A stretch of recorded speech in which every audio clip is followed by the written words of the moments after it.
ठीक है स्टूडेंट्स।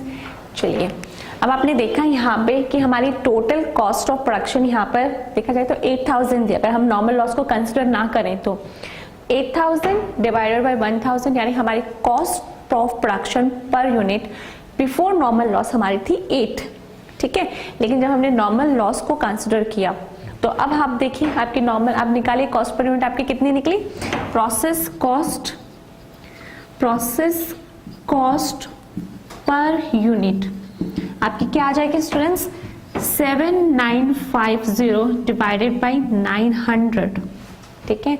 ये आपका अमाउंट होता है पर यूनिट 8.83, ठीक है। यानी पर यूनिट की अब आपकी कॉस्ट इंक्रीज हो गई, पहले जो 8 रुपीज थी, 8 पर यूनिट थी, वो नॉर्मल लॉस के बाद इंक्रीज हुई है, ठीक है। ये हमने इफेक्ट देख लिया कि हमारी कॉस्ट पर यूनिट पे क्या इफेक्ट रहता है नॉर्मल लॉस का, हमने अच्छे से इसको समझा है।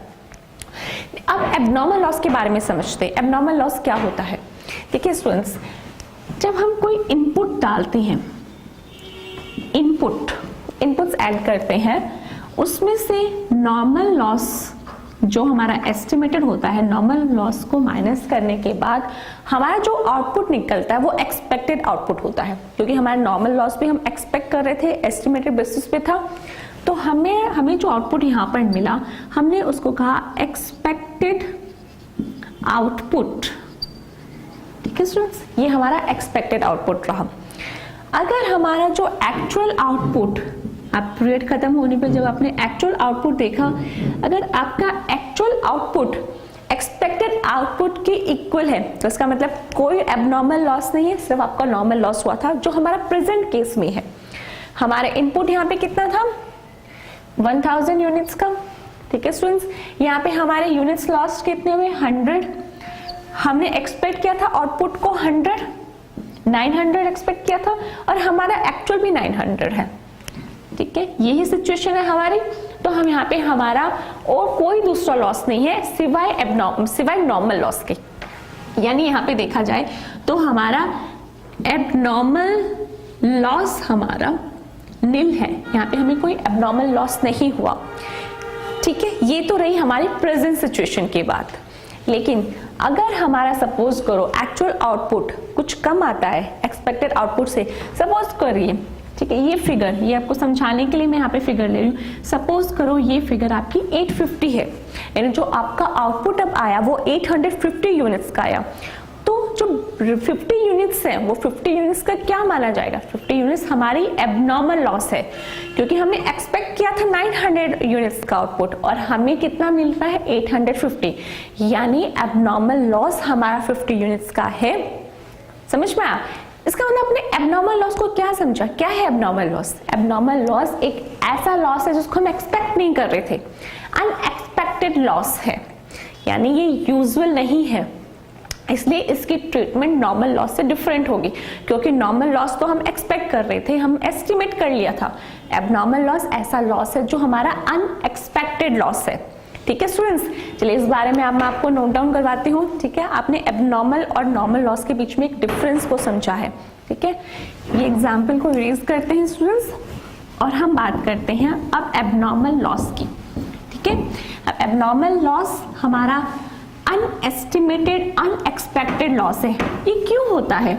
ये हमारी ही किसी इनएफिशिएंसी की वजह से, रॉन्ग प्लानिंग की वजह से, हमने कुछ इस तरह से प्लान किया था कि हमारी प्लानिंग में कुछ डिफेक्टिव प्लानिंग हो गई हमने उसको सही तरीके से हैंडल नहीं किया चीज़ों को, तो हमें लॉस इनकर करना पड़ा। ये लॉस हमारे एक्सपेक्टेशन के बाहर था, इसलिए एबनॉर्मल लॉस है, ठीक है स्टूडेंट्स। तो एबनॉर्मल लॉस हमारा, एबनॉर्मल लॉस इसके बारे में कह सकते हैं, it is unexpected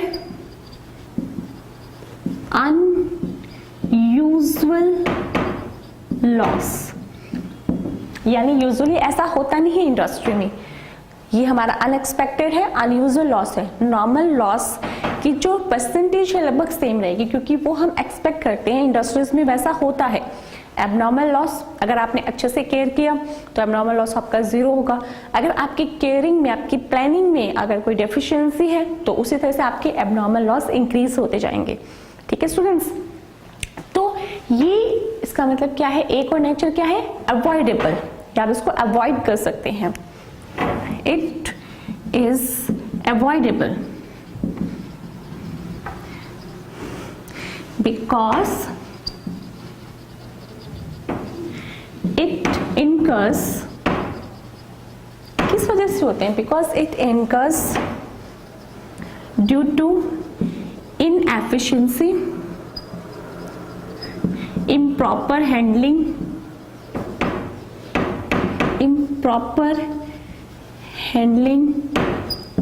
mistake etcetera. यानी ये जो भी कॉज हमने देखे, जिस भी रीजन से हमारा एबनॉर्मल लॉस हो रहा है, वो हम ह्यूमन बिहेवियर है, ह्यूमन नेचर के कारण हो रहा है, हमारी ही किसी गलती की वजह से हुआ है, इसलिए ये हमारा अनअवॉइडेबल है, सॉरी अवॉइडेबल, हम इसको अवॉइड कर सकते हैं स्टूडेंट्स, इट इज अवॉइडेबल। ठीक है, हम अपनी गलती को, हम अपनी प्लानिंग को इतना स्ट्रॉन्ग कर सकते हैं कि एबनॉर्मल लॉस ना हो। ठीक है, चलिए अब हम इसकी ट्रीटमेंट देखते हैं, हम इसकी ट्रीटमेंट कैसे करेंगे। मैंने थोड़ा सा आपको हिंट दिया था कि जो नॉर्मल लॉस था, जो एक्सपेक्ट कर रहे थे हम, वो तो हमने गुड यूनिट्स ने बियर कर लिया, लेकिन ये वाला लॉस तो एक्सपेक्टेड नहीं था, ये लॉस फिर भी इनकर हुआ, तो गुड यूनिट्स इनको बियर नहीं करेंगी। कहने का मतलब ये कि हमारी कॉस्ट पर यूनिट चेंज नहीं होगी। अब एबनॉर्मल वजन लॉस की वजह से हमारी कॉस्ट पर यूनिट पे कोई फर्क नहीं पड़ेगा, हमारी कॉस्ट पर यूनिट वही रहेंगी। रीजन ऐसा क्यों? क्योंकि हम नहीं चाहते कि हमारी कॉस्ट ऑफ प्रोडक्शन हैम्पर हो, हमारी जो गलती हुई उसका असर हमारी कॉस्ट ऑफ प्रोडक्शन पर दिखे। अगर ऐसा होगा तो हमारी सारी कॉस्टिंग प्रोसेस तिलमिला जाएंगी। हम ऐसा नहीं कर सकते। एबनॉर्मल लॉस की ट्रीटमेंट हमें इस तरह से करनी है कि हमारा प्रोसेस अकाउंट, यानी हमें कॉस्ट ऑफ प्रोडक्शन को कोई नुकसान ना पहुंचे, कॉस्ट ऑफ प्रोडक्शन हमें सही फिगर दे, एक ट्रू फिगर दे कॉस्टिंग की। ठीक है, अगर हमने इसमें लिया तो हमारी कॉस्ट इंक्रीज कर जाएगी। ठीक है, जो एक इनइफेक्टिव कॉस्टिंग कहलाएगी। तो अब हमें देखना है एबनॉर्मल लॉस हम किस तरह से ट्रीट करते हैं। स्टूडेंट्स, एक एग्जाम्पल के थ्रू मैं आपको समझाऊंगी कि एबनॉर्मल लॉस किस तरह से करते हैं। एग्जाम्पल लेते हैं, सपोज हमने एक प्रोडक्ट बनाया, फिर से ले लेते हैं एक product A. Example A is manufactured, A को मैन्युफैक्चर किया, उसमें हमारा मटेरियल्स जो लगा, मटेरियल्स हमने उसमें 1000 यूनिट्स हमारा उसका मटेरियल हमारा लगा, उसकी हमारी हम टोटल, मैं कॉस्ट ऑफ प्रोडक्शन ले लेती हूँ, हमारी कॉस्ट ऑफ प्रोडक्शन, यहाँ पे मैं मटेरियल की जगह हमने इनपुट लिया। ठीक है, क्योंकि आप कॉस्ट ऑफ प्रोडक्शन, आपको पता है कॉस्ट ऑफ प्रोडक्शन के अंदर कौन कौन से एक्सपेंसेस होते हैं, तो वही बार बार चीज हम रिपीट नहीं करेंगे। तो मैंने डायरेक्टली कॉस्ट ऑफ प्रोडक्शन लिया। सपोज कीजिए हमारी कॉस्ट ऑफ प्रोडक्शन 27,000 की है। ठीक है, हमारे इनपुट्स 1000 यूनिट्स के हैं। नॉर्मल लॉस हमारा सपोज 10% है। स्क्रैप वैल्यू की एज्यूम कर लेते हैं, suppose at the rate of ₹9 per unit, 9 per unit पे सोल्ड आउट होता है। ठीक है, अब एबनॉर्मल लॉस 20 में हुआ, जो हम एक्सपेक्ट नहीं कर रहे थे। सपोज 5% का आपका एबनॉर्मल लॉस हुआ। इसकी स्क्रैप वैल्यू, सपोज कीजिए इसकी स्क्रैप वैल्यू है ₹2 पर यूनिट, एबनॉर्मल लॉस की स्क्रैप वैल्यू है। ठीक है, सेम भी हो सकती है, डिफरेंट भी, फिगर्स मैंने डिफरेंट ली है। अब इसको किस तरह से डील करेंगे? आपको पहले निकालना है अपना प्रोसेस कॉस्ट पर यूनिट, यानी नॉर्मल लॉस होने के बाद आपकी कॉस्ट पर यूनिट क्या रहती है, आपको वो कैलकुलेट करनी है। ठीक है, कैसे बताया था मैंने? लिखिए अपना formula, process cost per unit आप कैलकुलेट करेंगे सबसे पहले। उसमें आप लेंगे 27,000 आपकी जो टोटल कॉस्ट है 27,000 आपने वो ली, उसमें से आपने माइनस करनी है स्क्रैप वैल्यू, यानी 100 यूनिट्स आपके लॉस्ट हुए हैं, नॉर्मल लॉस आपका 100 यूनिट्स का है, 100 मल्टीप्लाइड बाय 9 यानी 900 की आपकी स्क्रैप वैल्यू है। ठीक है स्टूडेंट्स, नीचे आप लेंगे यूनिट्स, आपकी टोटल यूनिट्स कितनी है 1000 यूनिट्स थी, 100 यूनिट्स उसमें से 100 यूनिट्स का नॉर्मल लॉस हुआ।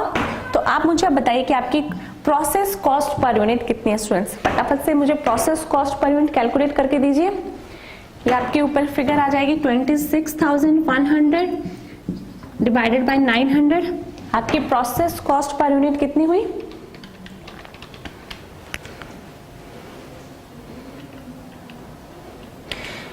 आपकी प्रोसेस कॉस्ट पर यूनिट हुई 29 रुपीज पर यूनिट।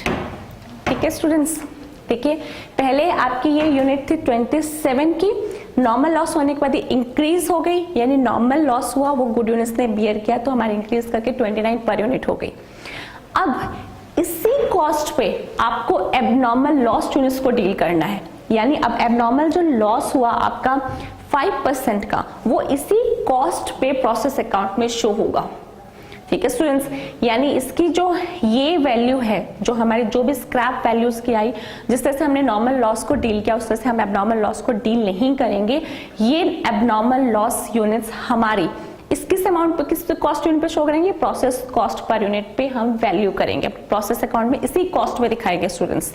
ठीक है, ठीक है, चलिए इसी का हम इन शॉर्ट हम इसका प्रोसेस अकाउंट बनाकर देखते हैं कि हमारे एबनॉर्मल लॉस को हम किस तरह से डील करते हैं स्टूडेंट्स। यहाँ पे हम प्रिपेयर करते हैं अपना, अगर आपने ये वाला नोट कर लिया तो मैं इसको यूज करती हूँ, और यहाँ पे हम बनाते हैं इस एग्जाम्पल के बेसिस पे एक प्रोसेस अकाउंट।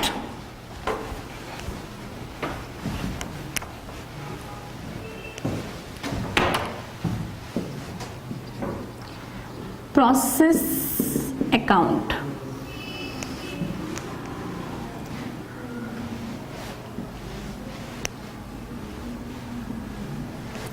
आपके यहां पर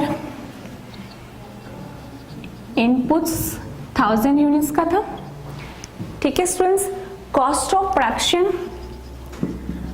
कॉस्ट ऑफ, थोड़ा सा मुझे स्पेस चाहिए, मैं यहाँ पे फिगर्स अगर आपने एग्जाम्पल नोट कर लिया, मैं थोड़ा सा इरेज करना चाहूंगी स्टूडेंट्स, आप फटाफट से इसको नोट कर लीजिए।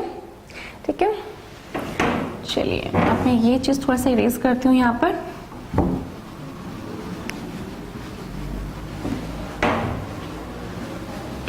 Cost of production, cost of production माने कितनी है 27,000 की, ये हमारा अमाउंट कॉलम में 27,000 हमारा अमाउंट कॉलम में आ गया। ये फिगर थी हमारी, हमारा नॉर्मल लॉस हमारे कितने यूनिट्स का हमारा नॉर्मल लॉस हुआ था, 100 यूनिट्स का हमारा नॉर्मल लॉस हुआ था। उसकी स्क्रैप वैल्यू हमने कितनी कैलकुलेट की थी, स्क्रैप वैल्यू हमारी थी उसकी 900 यूनिट। ठीक है, अब यहाँ पे हमारा आएगा एबनॉर्मल लॉस। एबनॉर्मल लॉस कितने परसेंट हुआ था, 5%। हमने एग्जांपल में लिया था 5% का एबनॉर्मल लॉस हुआ, यानी ये यूनिट हमारी आई 50। ठीक है, अब आप अपना आउटपुट बताइए, आउटपुट कितना आएगा हमारा आउटपुट आ गया 850 का। ठीक है स्टूडेंट्स, हमारा 1000 यूनिट्स था, 100 नॉर्मल लॉस हुआ, 50 का एबनॉर्मल लॉस, हमारी यूनिट्स आउटपुट की यूनिट्स आ गई 850। चलिए ये वाला तो हमने हमारा यूनिट कॉलम तो हमारा टैली किया। अब हम इस एबनॉर्मल लॉस को डील करना सीखना है हमें। ये हमने हमारी जो प्रोसेस कॉस्ट पर यूनिट निकाली थी 29 रुपीज, उसी पे हम इसको वैल्यू करेंगे। आप इसको लिख सकते हैं abnormal loss at the rate of process cost per unit.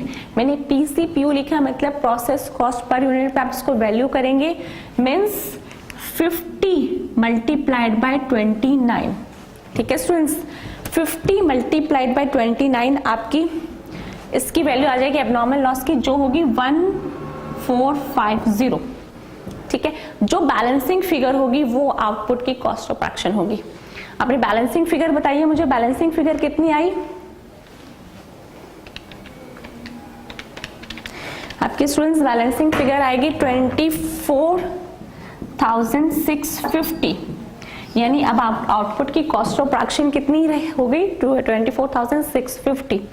आपका यहाँ पे अमाउंट कॉलम भी आपका टैली कर गया।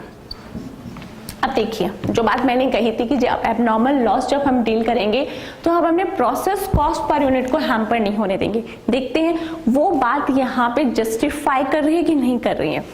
निकालिए अपनी कॉस्ट पर यूनिट निकालिए।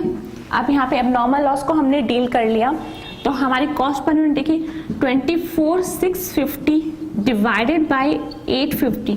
हमने टोटल कॉस्ट को डिवाइड किया टोटल यूनिट से। देखिए अब आपकी कॉस्ट पर यूनिट कितनी आई है ₹29। देखिए हमारे एबनॉर्मल लॉस से पहले भी हमारी कॉस्ट पर यूनिट ₹29 आ रही थी। एबनॉर्मल लॉस हमने डील कर लिया, अभी भी हमारी कॉस्ट पर यूनिट बरकरार है ₹29।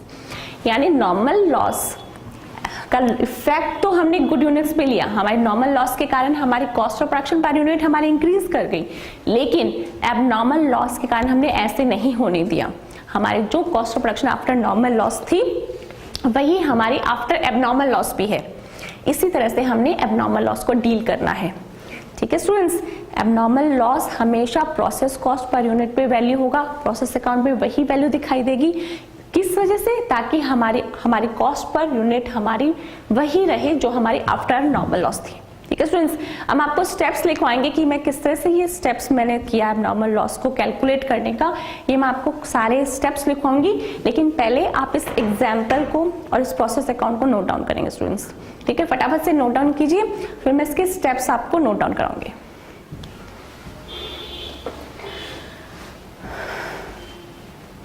ओके स्टूडेंट्स, चलिए अब आप लिखिए steps for the calculation of abnormal loss, ताकि आपको पता चले कि आपको किस तरह से एबनॉर्मल लॉस को प्रोसेस अकाउंट में डील करना है। प्रैक्टिकल एग्जांपल आपने देख लिया, ठीक है, इसके मेथड्स आप स्टेप वाइज लिख लेंगे तो आप बेटर अंडरस्टैंड कर पाएंगे। चलिए हम लिख रहे हैं steps for calculating abnormal loss. Step 1, first step में आपने क्या करना है, नॉर्मल लॉस यूनिट्स के क्वांटम को फाइंड आउट करना है। क्वांटम मतलब उसकी यूनिट्स, नॉर्मल लॉस कितनी यूनिट्स हुई है और उसका अमाउंट। ठीक है स्टूडेंट्स, फर्स्ट स्टेप रहेगा find out the quantum of normal loss, that is find out the lost normal units, जितनी यूनिट्स लॉस्ट हुई हैं वो फाइंड आउट करनी है, एंड इट्स स्क्रैप वैल्यू, और उसकी स्क्रैप वैल्यू हमने फाइंड आउट करनी है। ठीक है, उसके बाद आपने क्या करना है, स्टेप 2 में आपने क्या करना है, हमने यही किया, हमने जो एग्जाम्पल लिया था उसमें हमने normal loss units, normal loss देखा पहले यूनिट्स में, अमाउंट में। उसके बाद हमने क्या किया, हमने कॉस्ट ऑफ प्रोडक्शन निकाला। कॉस्ट ऑफ प्रोडक्शन किस तरह से निकाला, after considering normal loss. Second step में क्या करना है, फाइंड आउट, या आप इसको कह सकते हैं calculate cost of production per unit after considering normal loss. Normal loss को कंसिडर करते हुए आपने cost of production per unit निकालना है, यानी आपने क्या निकालना है, process cost per unit, that is process cost per unit आपने फाइंड आउट करना है। इसका फॉर्मूला मैंने पहले भी लिखवाया था, आप यहाँ पे भी नोट कीजिए। कैसे निकालेंगे? Total cost minus scrap value. किसकी स्क्रैप वैल्यू? सिर्फ लॉस्ट नॉर्मल यूनिट्स की स्क्रैप वैल्यू आपने लेनी है, ठीक है। Minus scrap value of lost normal units, यानी जो यूनिट्स नॉर्मली लॉस्ट हुए उसकी स्क्रैप वैल्यू यहाँ पे माइनस होगी। एबनॉर्मल लॉस को हमने यहाँ पे कंसिडर भी नहीं करना। Divided by total units minus lost normal units. हमने इसी तरह से निकाला था अपना प्रोसेस कॉस्ट पर यूनिट। हमने स्क्रैप वैल्यू कॉस्ट में से माइनस की और हमने अपनी नॉर्मल लॉस हमने यहाँ से टोटल यूनिट से माइनस की। जो हमने यूनिट्स नॉर्मली लॉस्ट हुई थी वो हमने यूनिट से माइनस की। इससे हमें क्या मिल जाएगा? अपना प्रोसेस कॉस्ट पर यूनिट, ठीक है। थर्ड स्टेप में हमें क्या करना है? स्टेप थर्ड में हमें करना है, इस प्रोसेस कॉस्ट पर यूनिट को आपने एबनॉर्मल लॉस यूनिट से मल्टीप्लाई करना है, ताकि आपको अमाउंट आ जाए कि एबनॉर्मल लॉस यूनिट्स का अमाउंट क्या है, ठीक है। थर्ड स्टेप में आपने करना है multiply the process cost per unit with the number of abnormally lost units। आपको एक बार अपनी प्रोसेस कॉस्ट पर यूनिट मिल जाए, उसके बाद उस यूनिट को आपने जितने आपके एबनॉर्मल लॉस हुए हैं उस यूनिट से मल्टीप्लाई करना है, ताकि एबनॉर्मल लॉस के आपको कॉस्ट पता चल सके, ठीक है स्टूडेंट्स। उसके बाद फोर्थ स्टेप में क्या करना है? फोर्थ स्टेप आपका रहेगा, आपको बस उस अमाउंट से एक एंट्री पास करनी है। Pass the entry. आपकी एंट्री क्या रहेगी? एबनॉर्मल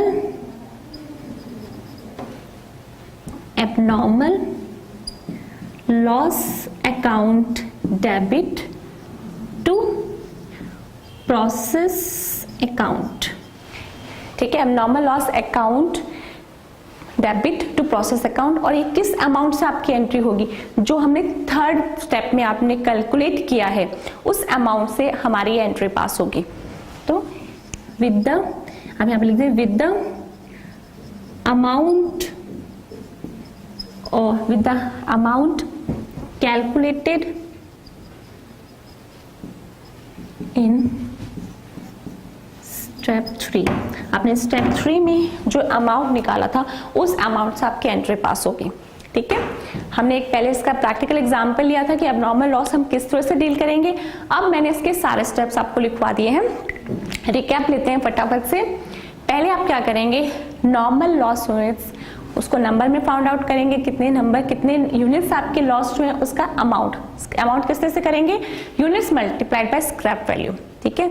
नॉर्मल लॉस यूनिट्स को हमेशा आप स्क्रैप पे वैल्यू करेंगे, वो हमने कर लिया। सेकंड स्टेप में आपने क्या करना है? प्रोसेस कॉस्ट पर यूनिट निकाली, किस तरह से? Total cost minus scrap value of lost normal units divided by total units minus normally lost units, ठीक है। सिंपल ये मैंने काफी बार आपको लिखवा चुकी हूँ फॉर्मूला। थर्ड आपने क्या करना है? इस प्रोसेस कॉस्ट पर यूनिट को मल्टीप्लाई करना है एबनॉर्मली लॉस्ट यूनिट से। एक अमाउंट आपका आ जाएगा, इस अमाउंट पर ये आपकी मतलब अमाउंट क्या आपकी कॉस्ट आ जाएगी, इस कॉस्ट पे आपको एबनॉर्मल लॉस यूनिट्स को वैल्यू करना है, ठीक है स्टूडेंट्स। फोर्थ में आपने बस ये एंट्री पास करनी है, abnormal loss account debit to process account, किस वैल्यू से? जो हमने स्टेप 3 में निकाले थे, ठीक है। अब आप ये पूरे स्टेप्स को आप नोट डाउन करेंगे। अब इसके बाद हम एक क्वेश्चन इसका करेंगे ताकि आपको एबनॉर्मल लॉस अच्छे से समझ में आ जाए, ठीक है स्टूडेंट्स। चलिए फटाफट से इसको नोट डाउन कीजिए।